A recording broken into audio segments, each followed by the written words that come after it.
दोस्तों, स्वागत है आपका आज की बेहद बड़ी और महत्वपूर्ण खबरों में। आज हम आपको लॉकडाउन 5 व देश भर से जुड़ी तमाम बड़ी खबरें बताने वाले हैं, इसलिए वीडियो में हमारे साथ अंत तक बने रहिए। चलिए इसी के साथ बढ़ते हैं आज की हेडलाइंस की तरफ, जहां आगे आप देखेंगे कोरोना से जूझ रही दिल्ली में कैसे सामान्य होंगे हालात, ये है अमित शाह का प्लान। साथ ही राशन कार्ड धारकों को अब 20 तारीख से मिलेगा मुफ्त राशन। अगर आप भी राशन कार्ड धारक हैं तो ये खबर आपके लिए बेहद महत्वपूर्ण है। जानने के लिए बने रहिए हमारे साथ वीडियो के अंत तक। इसके अलावा क्या मॉनसून में बढ़ेगा कोरोना वायरस का संक्रमण, जानिए क्या कहते हैं वैज्ञानिक। जानेंगे पूरी खबर विस्तार से। साथ ही देखेंगे क्या दिल्ली में फिर से लगेगा लॉकडाउन, सीएम अरविंद केजरीवाल ने दूर किए कंफ्यूजन। और फिर से लॉकडाउन को लेकर ये हो सकती है पीएम मोदी की प्लानिंग, मुख्यमंत्रियों के साथ चर्चा में करेंगे साझा। जानेंगे पूरी खबर। साथ ही साथ चीन की इस वैक्सीन ने पूरी दुनिया में जगाई उम्मीद, हो सकता है कमाल। हर खबर को विस्तार से जानने के लिए बने रहिए हमारे साथ। लेकिन उससे पहले दोस्तों, वीडियो को लाइक जरूर करें। आपका एक लाइक करना ही हमारी मेहनत का फल होता है, तो लाइक करना बिल्कुल भी ना भूलें। बिना देरी किए लिए चलते हैं आपको आज की सबसे पहली खबर की तरफ। कोरोना से जूझ रही दिल्ली में कैसे सामान्य होंगे हालात, ये है अमित शाह का प्लान। राष्ट्रीय राजधानी दिल्ली में कोरोना की महामारी तेजी से पांव पसार रही है। हर दिन नए रिकॉर्ड बनाते नए मामले और बढ़ती मौतों से चिंतित केंद्र सरकार अब सक्रिय हो गई है। एक दिन पहले ही गृह मंत्री अमित शाह ने उपराज्यपाल अनिल बैजल और मुख्यमंत्री अरविंद केजरीवाल के साथ बैठक कर हालात पर मंथन किया था। सोमवार को गृह मंत्री अमित शाह ने कोरोना की महामारी को लेकर सर्वदलीय बैठक की। गृह मंत्री अमित शाह ने बैठक में दिल्ली में हालात को कैसे सामान्य बनाना है, इस बात पर भी चर्चा की। गृह मंत्री शाह ने सभी राजनीतिक दलों से अपील करते हुए कहा कि जनता के हित के लिए राजनीतिक द्वेष भुलाकर एक साथ मिलकर काम करें। उन्होंने कहा कि सभी राजनीतिक दलों की एकजुटता से जनता में विश्वास बढ़ेगा और दिल्ली की स्थिति जल्द ही सामान्य होगी। हम सभी को प्रधानमंत्री नरेंद्र मोदी के नेतृत्व में साथ मिलकर इस महामारी से लड़ना है। उन्होंने सभी दलों से अपील करते हुए कहा कि उनके कार्यकर्ता ये सुनिश्चित करें कि केंद्र सरकार द्वारा दिल्ली की जनता के लिए किए गए निर्णयों का नीचे तक कार्यान्वयन हो। गृह मंत्री ने कहा कि हमको नए उपायों से दिल्ली में कोरोना की टेस्टिंग को बढ़ाना है। इससे पहले गृह मंत्री ने एलएनजेपी अस्पताल के डॉक्टरों के साथ भी मीटिंग की। गौरतलब है कि इससे पहले केंद्र ने दिल्ली सरकार को आइसोलेशन के लिए रेल के 500 कोच देने की घोषणा की थी। इन कोच को आनंद विहार स्टेशन पर लगाया जाना है। केंद्र ने कंटेनमेंट जोन्स में डोर टू डोर स्वास्थ्य सर्वे कराने की भी घोषणा की थी।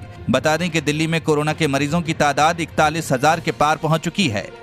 क्या दिल्ली में फिर से लगेगा लॉकडाउन, सीएम अरविंद केजरीवाल ने दूर किए कंफ्यूजन।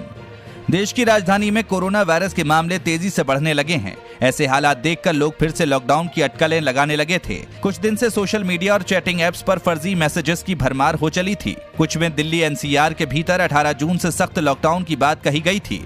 अब दिल्ली के मुख्यमंत्री अरविंद केजरीवाल ने स्थिति साफ की है। उन्होंने सारी अटकलों को विराम देते हुए कहा कि दिल्ली में लॉकडाउन करने की कोई योजना नहीं है।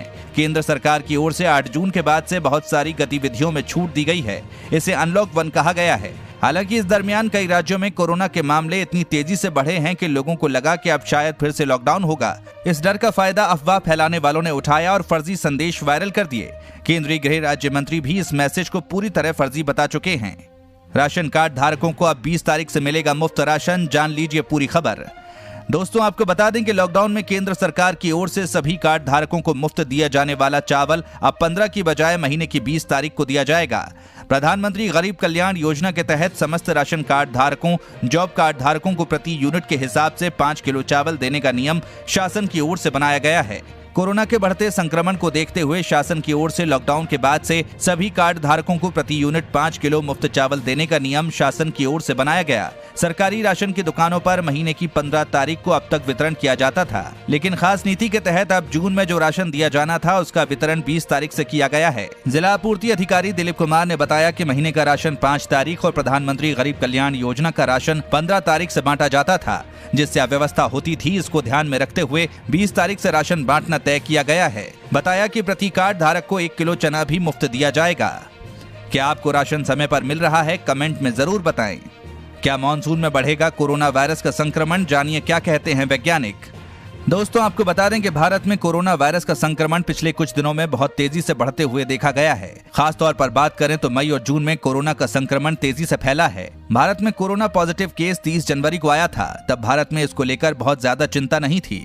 फरवरी के आखिर तक भारत में इसको लेकर बहुत ज्यादा सावधानी नहीं बरती गई और फिर लगातार केसों में इजाफा होता गया। भारत में जब लगातार केस आने लगे तब इसको लेकर कहा गया था कि गर्मी में जब तापमान ज्यादा होगा तो इसका वायरस खुद ही मर जाएगा, लेकिन ये अनुमान गलत उलट हुआ और मई जून में पारा 40 के पार रहने के बावजूद सबसे ज्यादा मामले इन्हीं महीनों में आए। अब सवाल ये उठ रहा है कि क्या मॉनसून महीने में कोरोना वायरस के केस बढ़ेंगे या नहीं। मुंबई में centre for excellence in basic sciences के वैज्ञानिक डॉक्टर शुभजीत सेन ने कहा कि वायरस बीमारी फैलने के 3 प्रमुख कारक हैं, जैसे कि पर्यावरण में मौसमी बदलाव, आदमी की अपनी लाइफस्टाइल और वायरस की विशेषताएं। उन्होंने बारिश के मौसम के दौरान कुछ ऐसी चीजों की ओर इशारा किया जिनसे उम्मीद की जा सकती है कि इस तरह की बीमारियां कैसे फैल सकती हैं। उदाहरण के लिए सड़कों पर थूकना एक आम समस्या है, जिससे वायरस के संक्रमण और फैलाव का खतरा बढ़ जाता है। उन्होंने कहा कि उम्मीद है कि बारिश सड़कों को धोएगी और इसके अलावा लोग बारिश में घरों और ऑफिसों में बंद रहेंगे, जिसके कारण भी इस वायरस का फैलाव घटेगा। भीड़ भाड़ वाले सार्वजनिक स्थानों पर लोगों की कम संख्या होने की संभावना है।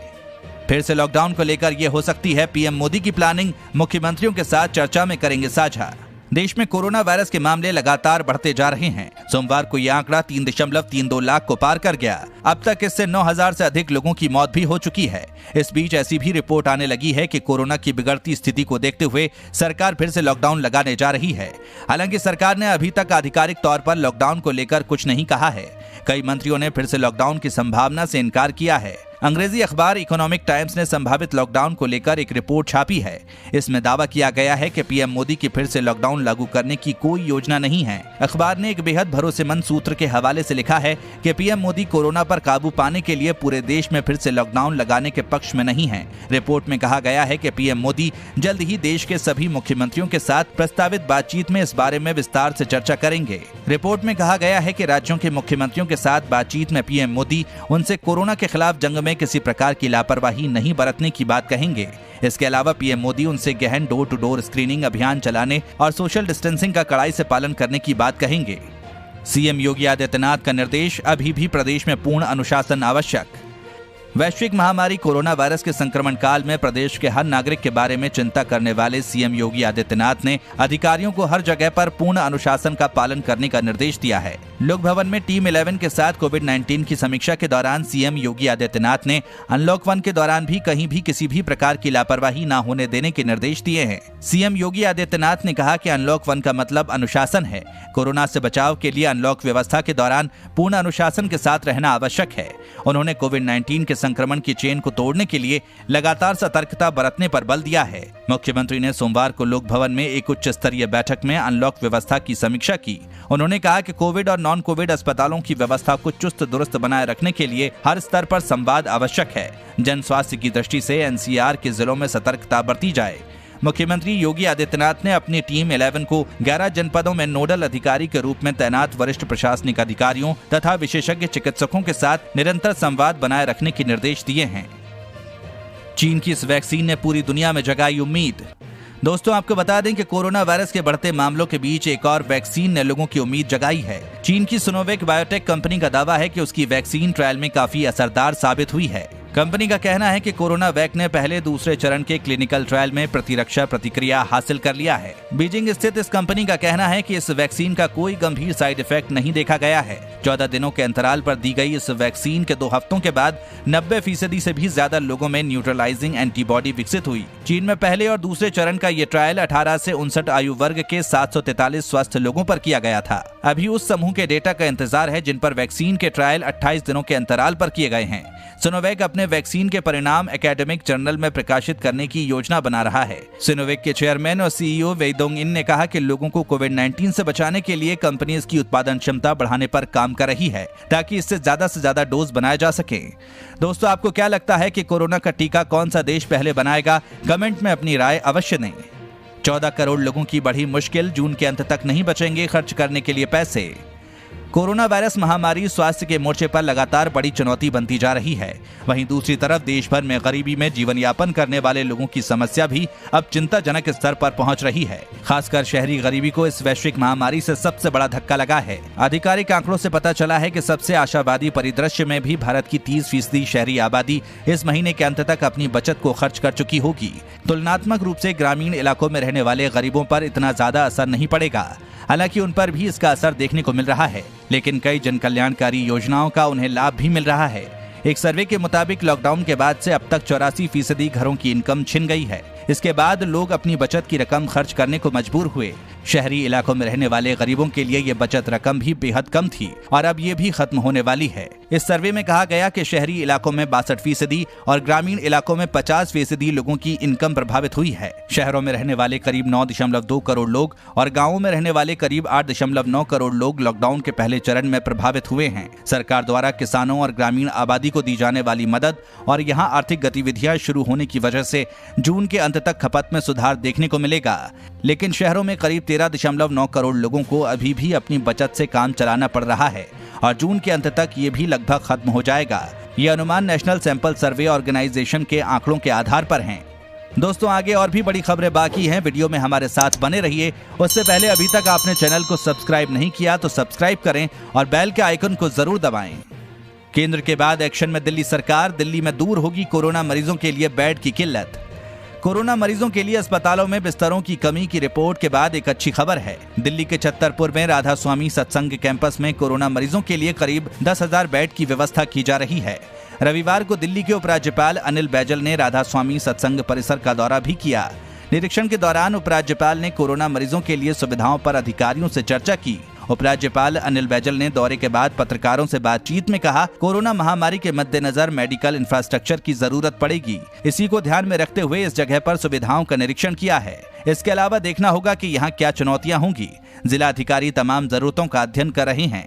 इसी के साथ पहली बार रूस में दमखम दिखाएंगी भारत की तीनों सेनाएं, चीन की बढ़ सकती है चिंता।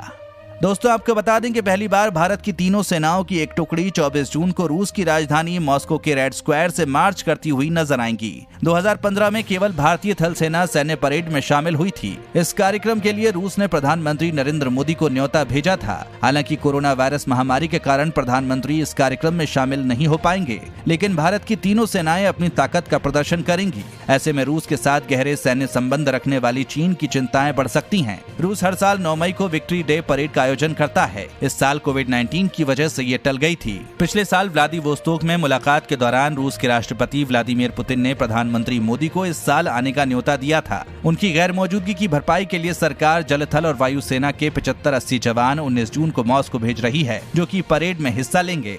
तो दोस्तों, ये थी आज की कुछ महत्वपूर्ण और ताज़ा खबरें। उम्मीद करते हैं आपको इससे काफ़ी कुछ महत्वपूर्ण जानकारी मिली होगी।